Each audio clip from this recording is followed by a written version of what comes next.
Hey, wake up, wake up, wake up, wake up. You are awake at last.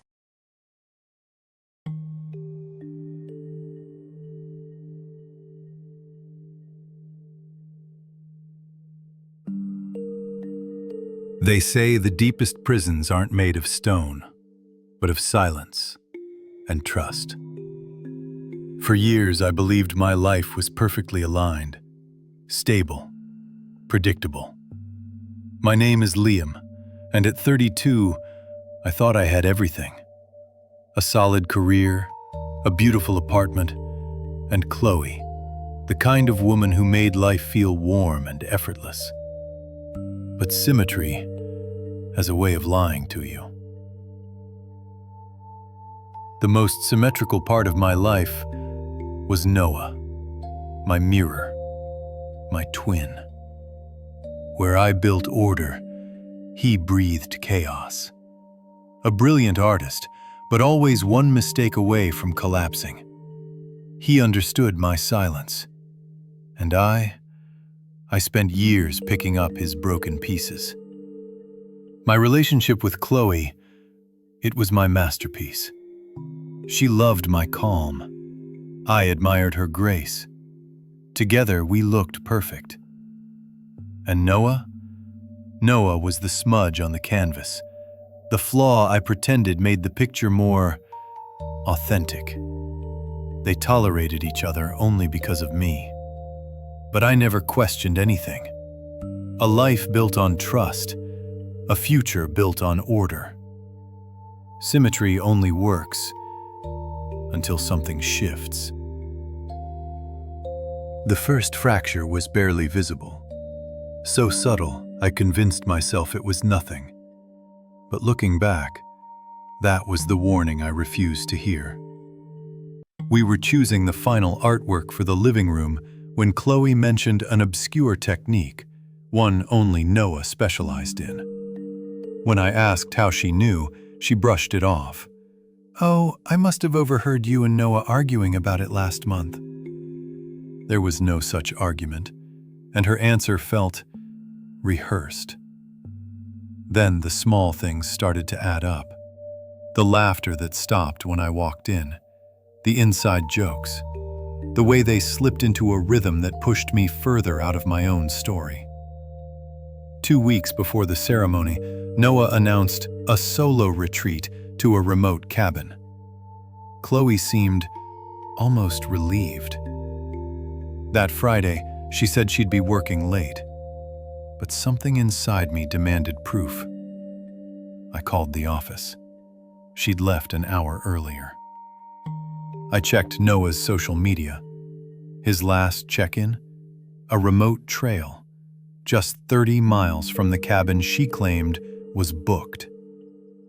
I wasn't just losing my fiancé or my twin. I was losing my mind, one quiet, calculated lie at a time. The storm wasn't outside the house. It was in the walls, growing louder every day. And I'm the one who let it in. The time for doubt was over. Whatever part of me that had begged for explanations, for mercy, for coincidence, was finally silenced. Grief didn't disappear. It was suspended, locked away, placed somewhere it could no longer interfere. The architect in me took over. I didn't need answers from them anymore. I needed proof. Not for the world, not for confrontation, for the court of my own mind. Facts that could not be argued with. Facts that wouldn't bend under emotion or memory. I stripped everything down to its load-bearing structures and asked myself a single question. If this were a lie of this magnitude, where would it fail? Noah was a creature of habit. Chloe was meticulous, almost obsessive with organization. That combination was fatal. They could improvise emotions. They could rehearse excuses. They could even fake affection.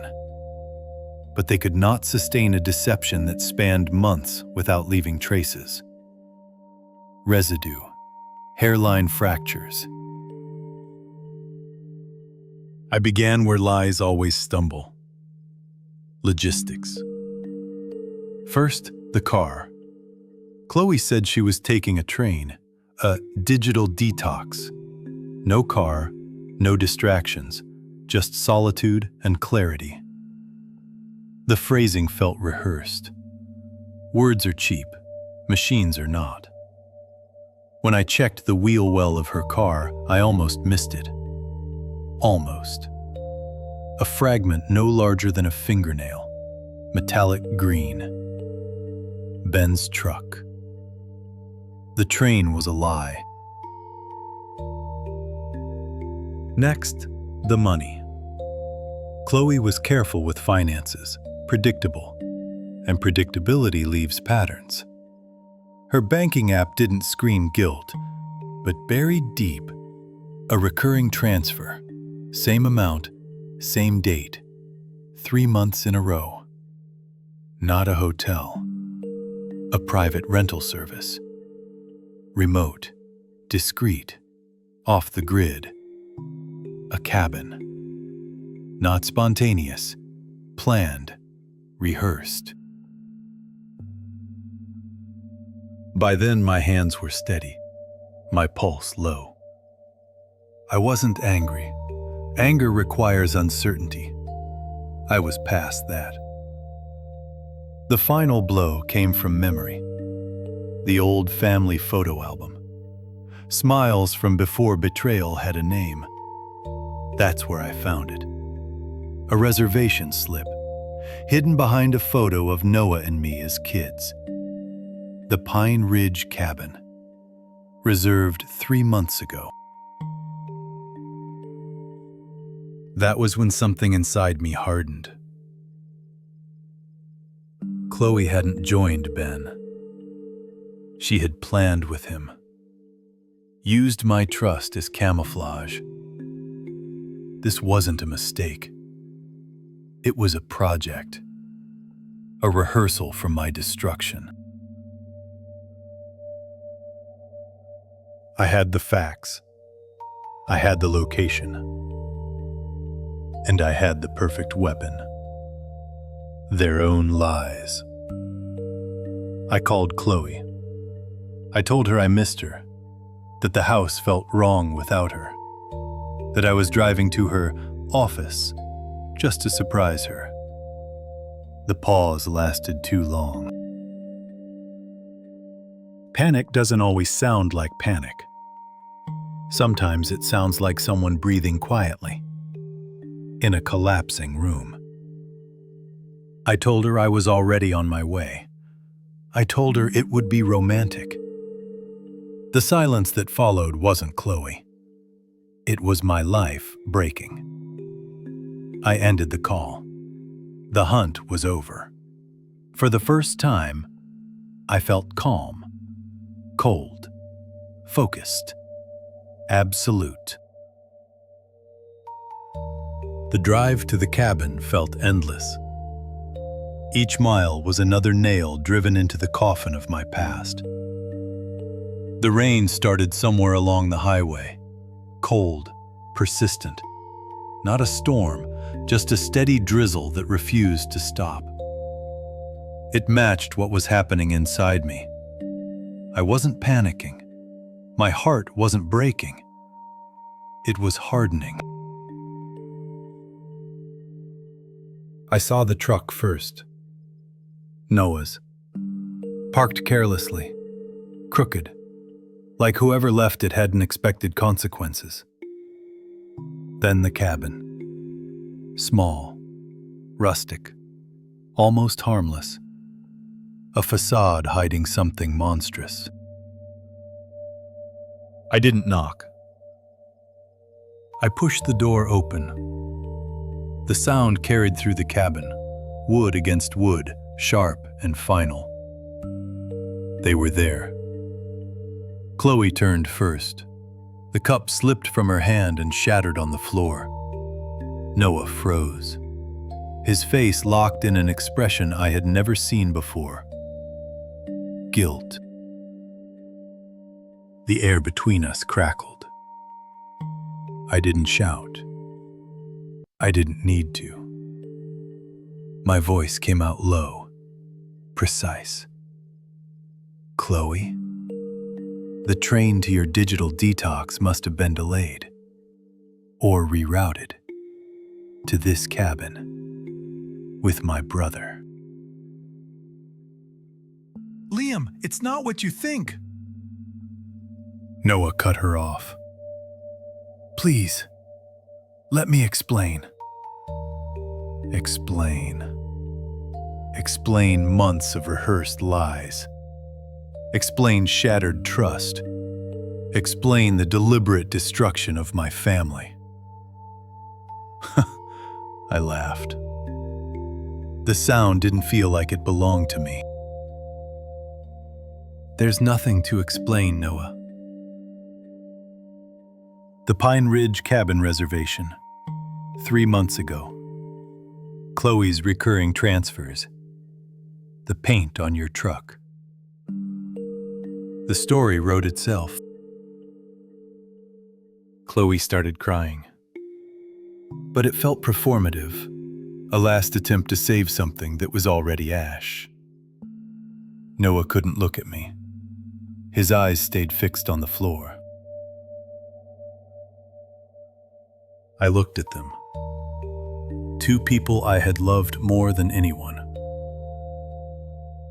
This isn't just about Chloe. It's about us. Our symmetry. You shattered it. Both of you. I turned to Chloe. It's over. Then to Noah. And you? You're not my brother anymore. You're just a stranger. I closed the door. The sound echoed once, then nothing. I left them there, in the silence, with the wreckage of their own deceit.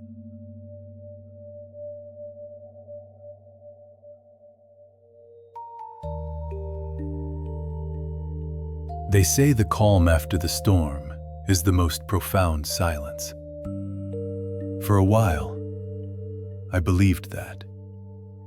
The world didn't stop. The world didn't end. Chloe was gone. Noah was gone. And on the surface, the war appeared to be over. I moved through my days with a strange, disciplined numbness. Not healing, but containment. Grief didn't explode anymore. It hardened. I told myself that meant I was safe. I had lost the 2 people closest to me. And in exchange, I told myself I had gained freedom. But freedom, I would learn, can feel a lot like waiting. The hardest part wasn't losing Chloe. It wasn't even the betrayal. It was the silence that followed. People looked at me differently, as if choosing truth over forgiveness made me unpredictable. As if refusing to pretend made me the unstable one. That's when I understood something quietly disturbing. The most dangerous conflicts are the ones everyone believes are already over.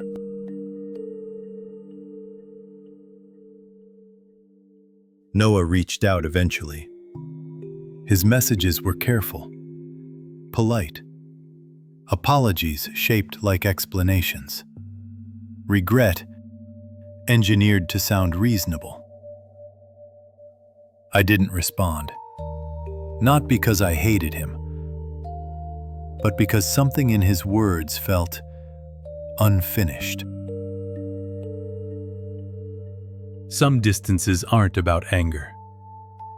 They're about instinct. I realized I had to mourn two losses: the partner I loved and the brother I believed existed. And I told myself that accepting this was the end of it. I was wrong. This journey taught me something I should have learned sooner. The most dangerous warning sign isn't a loud argument, but a calm that arrives too quickly. The question is never whether betrayal hurts. It's whether we recognize when it's finished speaking, or merely waiting for the right moment to act. Inner symmetry is fragile, and sometimes what breaks it isn't violence, but trust returning too soon. My life felt asymmetrical, quiet, unresolved. And for the first time, I mistook silence for safety. I didn't know then that some endings don't come as storms. They come as invitations.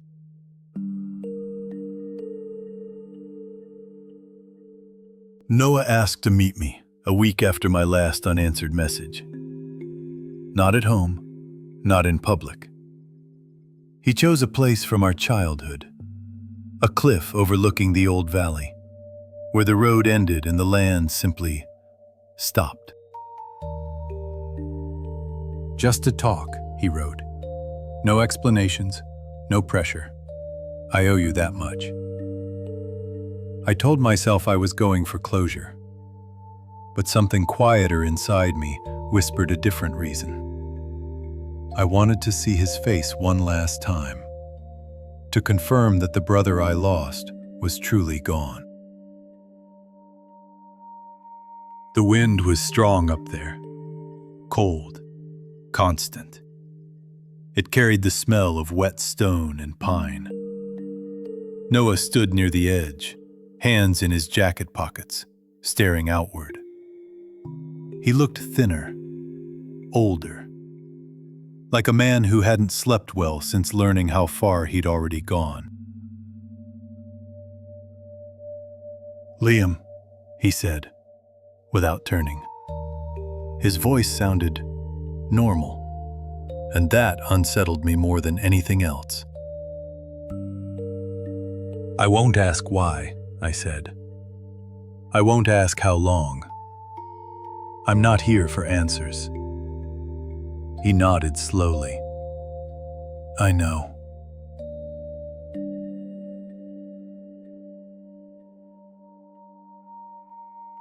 For a moment, neither of us spoke. The silence between us wasn't hostile. It was tired. "I didn't plan for things to go this far," Noah said finally. "That's the part people never believe." I let out a quiet breath. People believe whatever helps them sleep. He turned to face me then. His eyes weren't angry. They weren't even defensive. They were calculating. "I tried to fix it," he continued. "After you left, after everything blew up, I thought time would smooth it over." I shook my head. Time doesn't fix betrayal. It just teaches it to wait. Something flickered across his face. Not guilt. Fear. "You were supposed to move on," he said. "Disappear. Start over somewhere else." "And you?" I asked. His jaw tightened. "I don't get that luxury."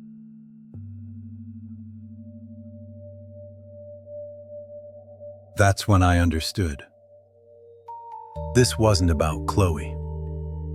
This wasn't about love or jealousy or regret. It was about exposure. As long as I existed, as long as I was alive, remembering, the truth was unfinished.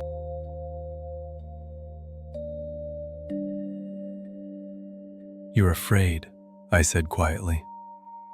Not of what you did, of what I represent. Noah didn't deny it. I can't rebuild my life, he said, with you standing somewhere behind me, knowing, watching.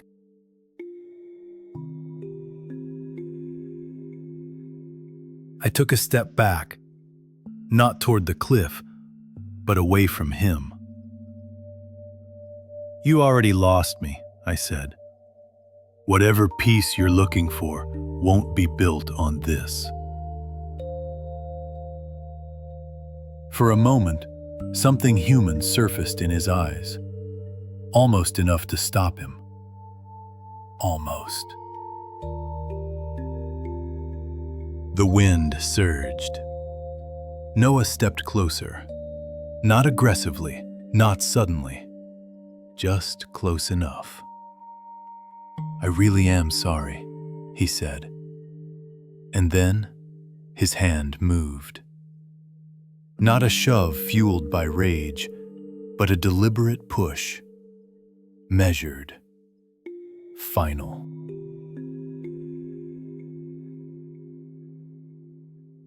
The ground vanished beneath my feet. There was no scream, no dramatic flailing, just the sudden understanding that gravity doesn't negotiate. As I fell, the world didn't blur. It sharpened. Sky above, rock below, wind tearing the air from my lungs. And in that suspended moment, one thought crystallized with terrifying clarity. He chose himself. The cliff rushed upward. Pain bloomed. And then, everything broke.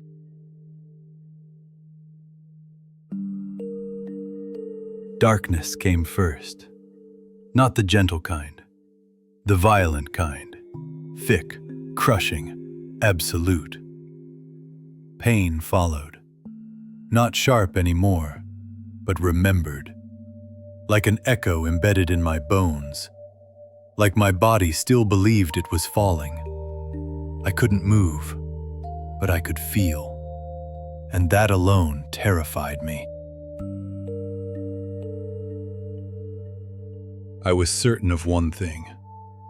I should be dead. The math was simple. Height, velocity, impact. There was no margin for survival. And yet, awareness remained. This doesn't make sense. The thought arrived clean, intact, logical, structured, human, which raised a far more unsettling question. If I'm thinking this clearly, then where am I? The darkness shifted, not visually, but spatially, as if the void itself had depth. I searched for reference points.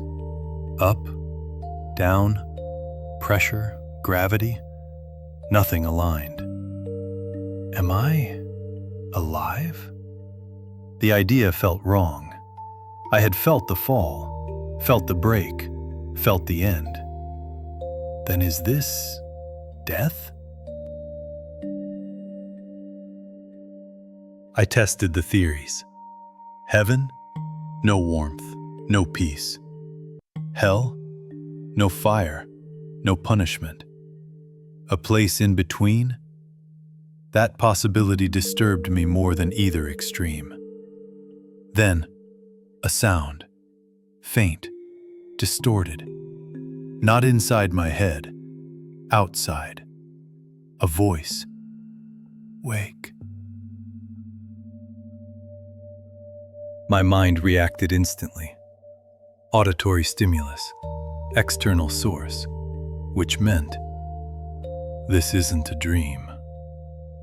Fear didn't rush in. Confusion did. Pure, surgical. My body felt wrong. Not damaged, not broken. Wrong in the way something rebuilt feels wrong, when the structure is sound, but unfamiliar. This body feels intact. That realization hit harder than pain ever had. The voice came again, closer now. Hey. Instinct took over. Not panic, not surrender. Caution. I opened my eyes slowly, as if sudden movement might shatter whatever fragile reality I was inside. Light stabbed in. Green first, then brown, then sky. Trees, too tall, too dense. A forest. And leaning over me, a woman. She wasn't human. That was the first thing my mind cataloged.